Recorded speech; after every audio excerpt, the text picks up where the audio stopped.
Brian from Wright732.com. This is the Daily B, episode 70. They're adding up. Now, what are we talking about? We're talking about empathy.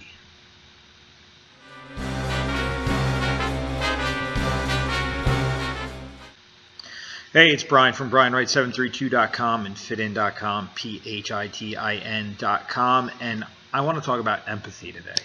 So, empathy in regards to coming up with solutions, because today we're going through a lot of things where we have people taking very extreme sides. There's a lot of weird things going on in the world. We had a shooting in Baton Rouge. We had another one in Minneapolis. We had police being shot in Dallas.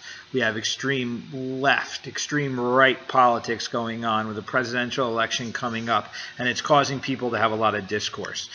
And if you look at what's lacking in these scenarios and you compare that back to your life and create a teachable moment, it's the empathy factor. So empathy, you don't have to be sympathetic. You have to be empathetic to the other side of an argument. So if you take a side, you don't have to feel exactly what the other side's feeling and agree with it and have sympathy for them, feel bad or whatever. But if you have empathy, which is appreciating the argument, and then, really looking at what's motivating somebody, you're going to have a better situation. You're going to have a better chance of creating a solution. The one problem that we run into a lot is when you have two sides of a situation, both want to be right so bad that neither affords the other the opportunity to be right at all. So you take an extreme, the other side takes an extreme, you never meet anywhere, nothing ever happens. You just stay where you are, they stay where they are, nothing solved, moving forward. Now look at it this way. If you're on the side of a situation, this can be so many things. This can be personal, professional, whatever. I look at this from a professional position in terms of if I'm having trouble getting something across or achieving a goal that it requires other people to get involved. If I can't bridge the gap, 9 out of 10 times, if I apply empathy to the situation and I start looking at it from the perspective of the people I'm trying to work with, I'm going to be able to come up with a solution, or I'm even going to modify what I'm doing and how I'm doing it because I've discovered that maybe I'm not engaging in a way that's bringing other people in. It may be solely myself, and I may be wrong. So you've got to look at it from, you've got a scenario, you're trying to solve something, you've got people you have to work with. They're not getting it. So flip into, from your perspective, go to their perspective and find some empathy. Have some respect for the fact that people have differing opinions than yourself, and then work towards meeting, not necessarily even compromising, but meeting so that the common values can come together, which at least will start the discussion on how to solve the differing issues. So you can't just fight all the time about stuff to get 100% of what you want. It's just self-defeating. If you're so rigid in your execution and ideas that you always end up alone and you never achieve what you're setting out to do, what's the point? In business in particular, the marketplace dictates everything. You can't go to the marketplace and just do what you want and force your hand. You have to have empathy towards the market. You have to understand what the market wants. You have to understand what the market's willing to invest in. And then you have to figure out how you're going to be able to fit yourself in that marketplace. If you ever want to create change, it's much easier to create change from the inside than it is from the outside. If you're coming from a rigid place that nobody wants to participate in, nothing you say or do will affect anything. You're just going to keep isolating yourself.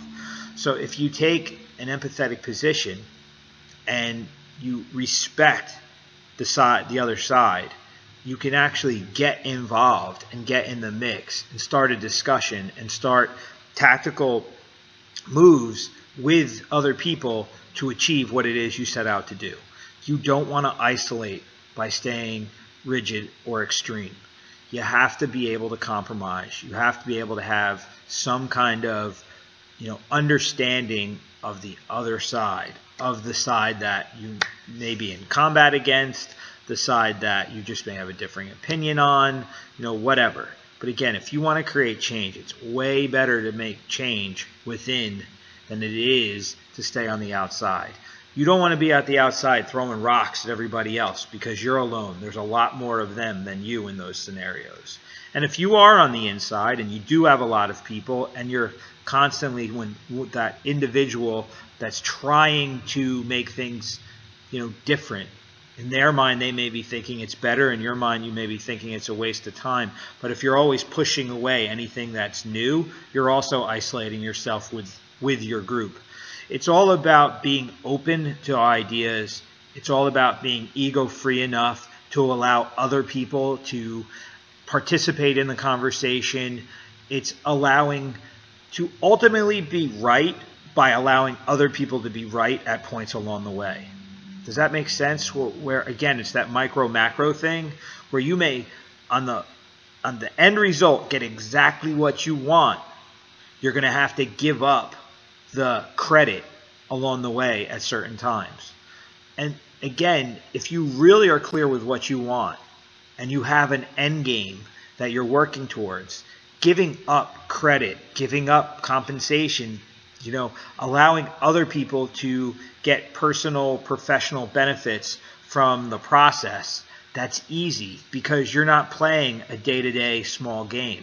You're playing a long-term big game that's going to get you what you want.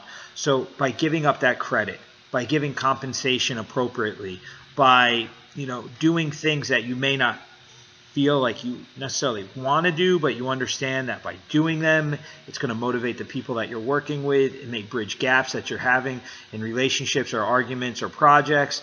All of that stuff is going to add up to give you the ultimate goal that you set out to do, which is the success. So you could win all the little battles and lose the war, or you can give up a lot of the victories in these battles to other people you're working with to win the war. So you've, again, got to have your priorities straight. You've got to be having a long-term vision, and you've got to understand the rigidity on the small things is going to add up to a macro loss. So on the micro level, you have to be compromising. You have to be, basically giving and ego-free so that you get the great result that you set out to get. I hope this makes sense for you, and I hope you understand that there is a huge difference between empathy and sympathy. And by staying rigid, it makes no sense. You don't want to have this rigid stance, which is not going to allow you to be open-minded to the possibility that somebody else may actually have a better solution than you.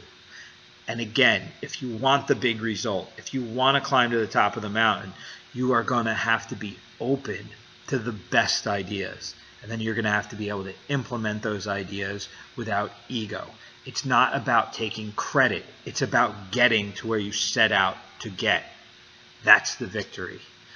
Do you want to be the leader of the best group ever? Or do you just want to be known for something but never achieve really anything?